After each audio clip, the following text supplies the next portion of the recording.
السلام علیکم ورحمۃ اللہ وبرکاتہ۔ دوستوں اور عزیز ساتھیوں، اس ویڈیو کے اندر ہم بات کرنے والے ہیں مولانا سعد صاحب کو لے کر۔ دوستوں اور عزیز ساتھیوں، آج سے تقریباً 7-8 روز پہلے مولانا سعد صاحب دارالعلوم دیوبند گئے تھے۔ دوستوں، اس حوالے سے یوٹیوب پر کافی ویڈیو جو ہے کہ ڈل رہی ہے اور کافی ویڈیو اپلوڈ ہو رہی ہے۔ بہت سی ویڈیو کے اندر یہ کیا کہا گیا ہے کہ مولانا سعد صاحب دارالعلوم دیوبند کیوں گئے، کیا بات ہوئی ان کی اور کیا وجہ ہوئی، دارالعلوم دیوبند جانے کا کیا مقصد تھا اور کیوں گئے۔ تو دوستوں، سب سے پہلے آپ کو بتا دیں کہ مولانا سعد صاحب جب دارالعلوم دیوبند پہنچے تو انہوں نے علماء حضرات سے ملاقات کی۔ اس کے اندر مولانا ارشد مدنی صاحب سے بھی ملاقات ہوئی اور ان کی کیا باتیں ہوئی یہ تو ابھی تک مکمل نہیں پتہ چلا۔ اور دوستو، دارالعلوم دیوبند کے محتمم مفتی ابوالقاسم نعمانی صاحب سے ملاقات نہیں ہو پائی کیونکہ ان کی طبیعت ناساز تھی، ان کی طبیعت خراب تھی، اس لیے ان سے ملاقات نہیں ہو پائی۔ دوستو، اب کچھ لوگ یہ کہہ رہے ہیں کہ وہ مولانا سعد صاحب سے ملنا نہیں چاہتے تھے۔ تو دوستو، کچھ لوگوں کا کیا کہنا ہے کہ مولانا سعد صاحب کو کیا ضرورت تھی دارالعلوم دیوبند جانے کی۔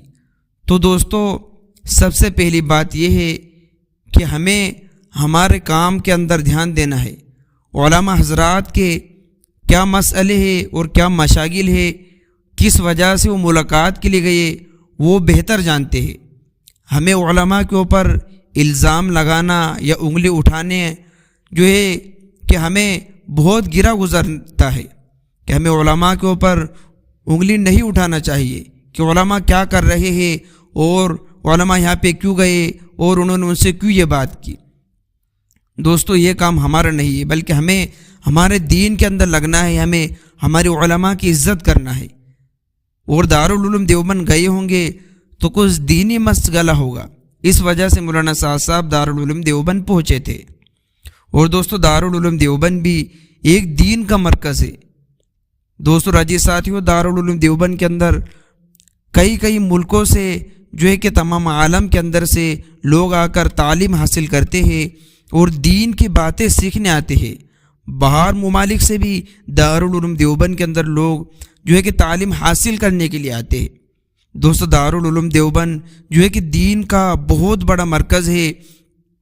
کئی علماء حضرات ہر سال دارالعلوم دیوبند سے فارغ ہو کر نکلتے ہیں، تمام دنیا کے اندر جو ہے کہ پھیل کر دین کے کام کو کرتے ہیں۔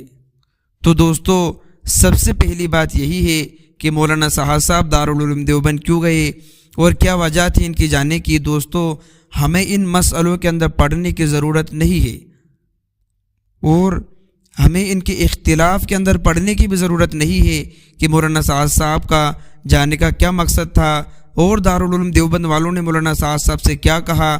یہ ساری باتیں ہمیں تحقیق کرنے کی ضرورت نہیں ہے، بلکہ سوشل میڈیا کا دور ہے، آپ کو طرح کی باتیں اور طرح کے اختلافات دیکھنے کو مل جائیں گے۔ آپ سوشل میڈیا کے ذریعے سے اگر دین کے کام کو کرنا چاہیں گے تو آپ کو بہت اختلافات اس کے اندر دیکھنے کے مل جائیں گے۔